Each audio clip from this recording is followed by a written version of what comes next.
তোর নাম কি রে? রবি। কি সুন্দর। তোর বাসা কোথায়? তুই কি আমাদের সাথে যাবি? তোকে না দেখতে আমাদের মতোই লাগে, যাবি? ওদের সাথে আমার যোগাযোগ হয়, তখন আমাকে বলে ওরা যে তুই তো ভালোই নাচতে পারিস, তাহলে আমাদের সাথে চল। আমাদের সাথে আসো, তখন আমি ওদের সাথে যাই।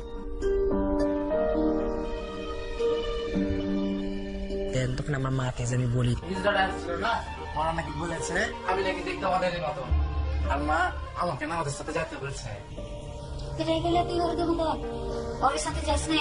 যখন আমি আমার মাঝে আমার মেয়ে একটা ভাব আসে, তখন আমি আমার মায়ের হাতে কাজ করি, কাম করি, থালি বাসন মাঝি, নড়ি দি, বাড়িঘর ঝাড়ু দিই। আমি তখন হাঁস মুরগি পালি, মানে ছাগল পালি। আমি না আমার মায়ের বেলা ওর শাড়ি টাড়ি আমি নিয়ে চুরি করে পালাইতাম, যায় তখন পিনতাম, সাজতাম, সাইজে নিয়ে যাবার। যখন আমি আমার বলতে চাই চারা যখন আসতাম, তখন আমার ভালো লাগতো, তখন আমি খুলে এইসব লিয়ে ব্যাগে করে বাসা আসতাম। যখন আমি যাই মাঠে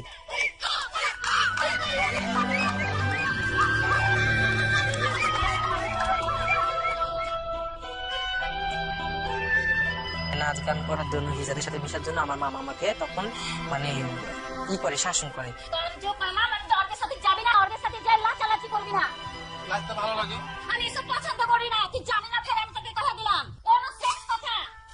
আমি যখন লেখাপড়া করতেছি, তখন আমার বাবা আর একটা বিয়ে করছে, সংসার চলাইতে পারে না। তখন আমি লেখাপড়া করি, তখন আমার মা বলে, দেখো তুমি লেখাপড়া করলে আমি কি করব? আমি কি ছোটবেলা থেকে কোনো কাজ করেছি? আমি কি ওটা করতে পারি? তখন আমি মনে করি তো ছোট থেকে কোনো কাজ করিনি, কি কাজ করবো। রশিদকে একটা ফোন করি, মা। তোর মামা তো ভাইকে হ্যাঁ, আমার মামা তো ভাই আছে, ওনাকে বললাম দেখো আমি ঢাকাতে যা গার্মেন্টসে কাজ টাজ করতে চাই, আমি ঢাকাতে চলে যেতে চাই। ঢাকা যাবি? চলে যাস, তুই যদি ঢাকা মেরে ফেলি কিছু হয় এর জন্য আমার মা আমাকে নিষেধ করে।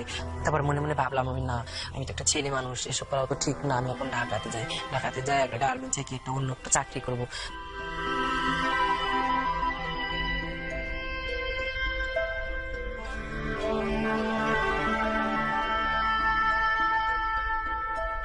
তখন আমি আমার মা না বলে আমি দেশে থেকে পালিয়ে আসি।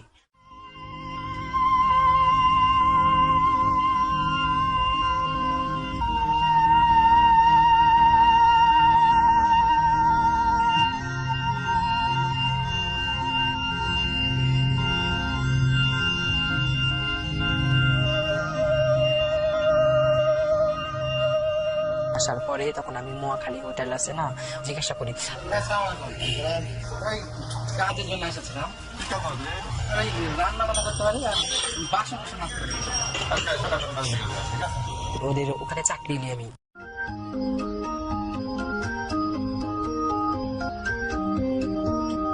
তখন আমি থাল বাসন মাঝি, রান্না বান্না করি। আমি যখন মহাখালী হোটেলে কাজ করি, স্বপ্ন হিজড়া কালেকশন করতে আসে।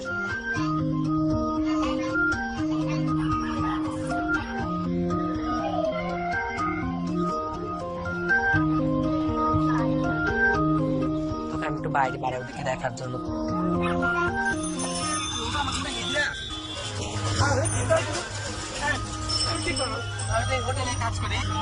তুমি তো আমাদের মধ্যে, আমরাও তো এখনই ছিলাম, আমরাও তো ওই হোটেলে কাজ করতাম, এমন এমন জায়গায় কাজ করছি, সাইডে রান্না করছি। তুমিও আমাদের দলে চলে আসো।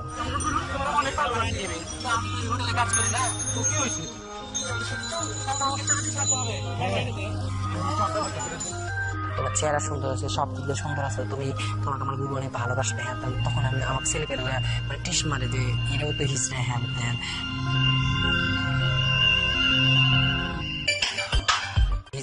যে আমি তো ওদের সমানে কামাই করি, কিন্তু আমি ওদের সমান কেন পাই না। আমি আমাকে 1500-2000 টাকা ধরা দেয়। তারপরে দেশে গেলাম। হিজড়াটা বলেছে ওদের সাথে থাকতে, ওদের সাথে থাকলে না অনেক টাকা পয়সা দিয়ে বলেছে। আমার আম্মা কয় কি সব করো না, এসব করো না। আর আমার আম্মা মানা করতে, আমার আম্মা কাইন তো দেখো তুমি বড় সংসার ছেলে, তুই চলে গেলে আমরা ভাতে মরে যাবো, অনেক কষ্টে থাকবো। ভাবে করিস না বাপ, চোখ না বলি তুই ওদের সাথে যাইস নে। ভাবলাম আমি তখন নিজের মতো, আর আমি এখন তো হিসেবে আমাকে এসব করে খাইতে হবে।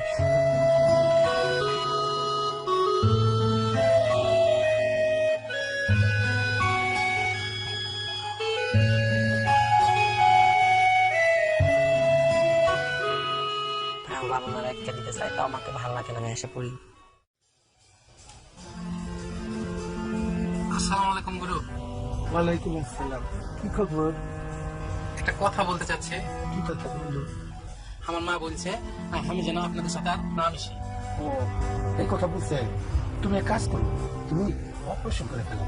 অপারেশন করলে বাড়িতে গেলে আর কেউ তোমার কিছু বলবে না। না, আমি অপারেশন করবো না। পরে কাকি না, তুমি অপারেশন করো, আমরা টাকা পয়সা দিব।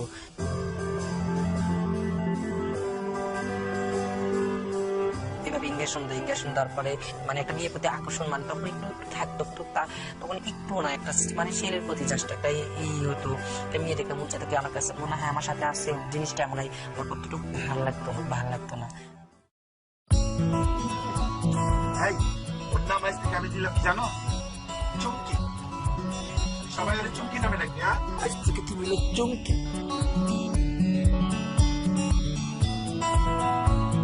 যাওয়ার পরে 2-3 বছর ওদের সাথে থাকি।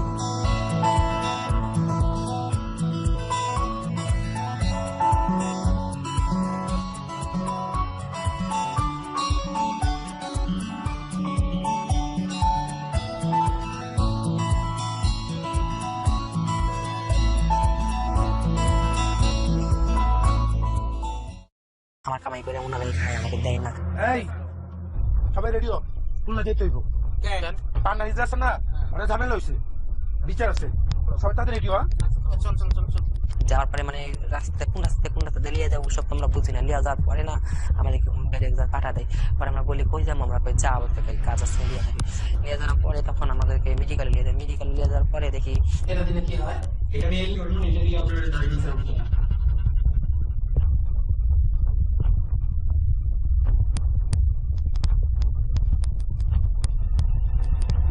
ইঞ্জেকশনটা আমাকে দেয়, যখন মানে অজ্ঞান হয়ে যায়।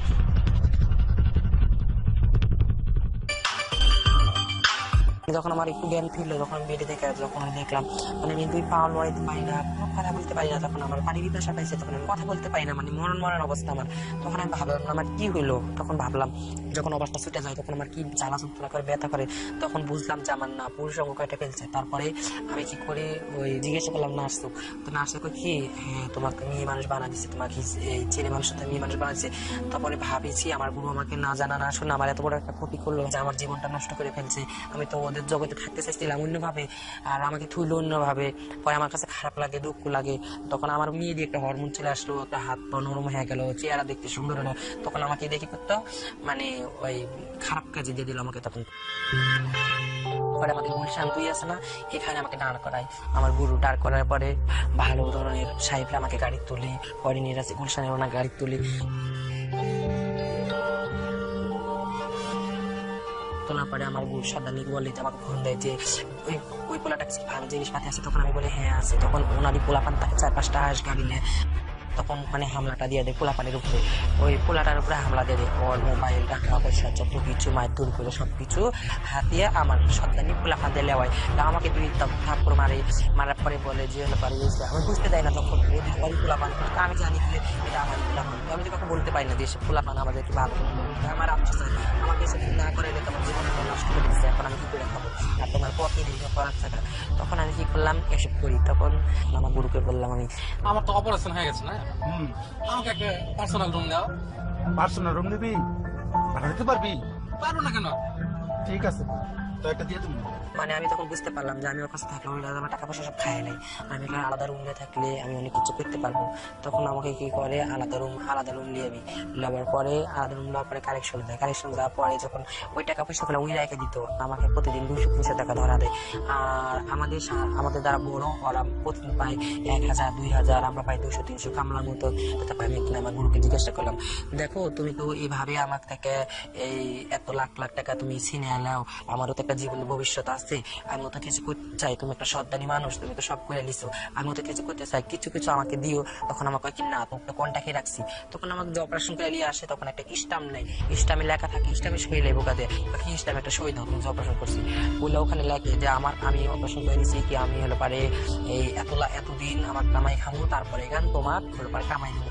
তারপরে আমার কামাই খেতে খেতে খেতে খেতে তখন বুঝতে শিখলাম। তখন উনি আমার সিনিয়র, তখন বসে আমি বললাম দেখো গুরু, আমি তো আপনাদের সাথেই থাকি নাকি, আর বাড়িতে আমার ছোট ভাই বোন আছে আর কি, আমাদের সব কামাই টাকা তো আপনি নেন, আর আমার ছোট ভাই সব না খেয়ে থাকে, টাকা পয়সা নাই। তুই তো আমার সাথে থাকবি, ভাই যাবি কেন? বাড়িতে গেলে কি অনেক কাজ কাম করতে দিব? ইনকাম হবো কেমন? না মানে হয়েছিল কি যে আপনি যদি আমাকে কিছু টাকা দিতেন। এই তুই কেমন নিয়ম কানে জানোস না? টাকা চাইছোস, আরেকবার এই কথাগুলো একটা আটটি গুটি ভাইঙ্গা লুলা করে দিয়ে দেবো। যা থেকে আমার একটা শিষ্য আছে মেয়েদের মতো দেখতে, উনি পাওয়ার টিপে আমার গুরু, পাওয়ার টিপে তখন ওনাকে দুনিয়া মানে অনেক খারাপ কাজ করে। উনি একটা হিজড়া হয়, মানে ধরলাম উনি পুলিশ মানুষ, একটা হিজড়া হয় আমার একটা শিষ্যকে, তাই উনি খারাপ কাজ করে।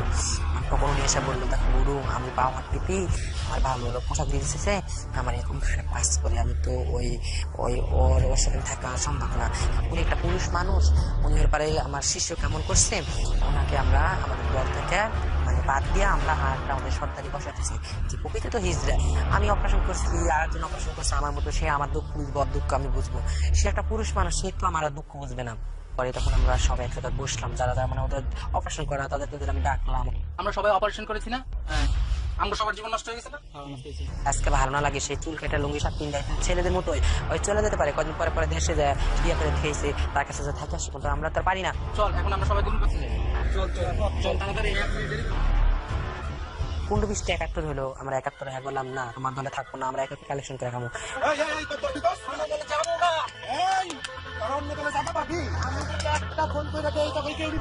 আমরা এতদিন কামাই করে খাওয়াইছি, কামাই করে তোমার কাছে কিছু পাই নাই, একটা ছেলে মানুষ থাকলে আমরা বিয়ে করতে পারতাম, শাদি করতে পারতাম, আমি তোমার কাছ থেকে কিছু পাই না, আমি তোমার কাছ থেকে চলে আসলাম। মগবাজার থেকে নিয়ে আমার গুরু অনেক হিজড়াদেরকে অপারেশন করার জন্য ছুঁয়ে নিচ্ছে, অপারেশন করে দিবি, এইসব আমরা শুনি, এসব বলে আমাদেরকে অপারেশন করবি তোদের মতন।